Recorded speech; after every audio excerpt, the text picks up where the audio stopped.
Supreme কোর্টের বিচারক নিয়োগ অধ্যাদেশ 2025 গেজেট আজিয়া মঙ্গলবার জারি হই বলে জানাই আইন বিচার ও সংসদ বিষয়ক উপদেষ্টা ডক্টর আসিফ নজরুল।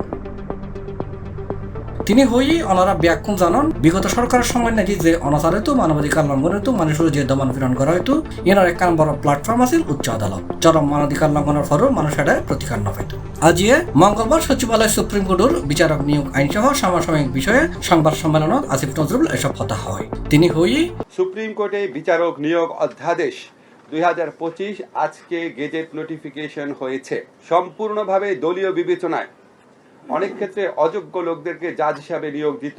উচ্চ আদালতে বিচারক যদি স্বচ্ছ প্রক্রিয়ায় নিরপেক্ষ লোকরা, যোগ্য লোকরা যদি নিয়োগ না পায়, তাহলে বাংলাদেশের 18 কোটি বা 17 কোটি মানুষের মানবাধিকারের প্রশ্নটি অমীমাংসিত থেকে যায়, ঝুঁকির মধ্যে থেকে যায়।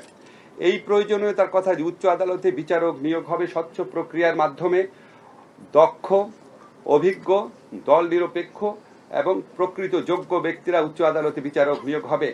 আমরা আজকে অত্যন্ত আনন্দের সাথে জানাতে চাই এই আইনটা হয়েছে। এই আইনটা রচনা করার ক্ষেত্রে আমরা সুপ্রিম কোর্টের যে প্রধান বিচারপতি আছেন উনার অফিস থেকে একটা ড্রাফট পাঠানো হয়েছিল।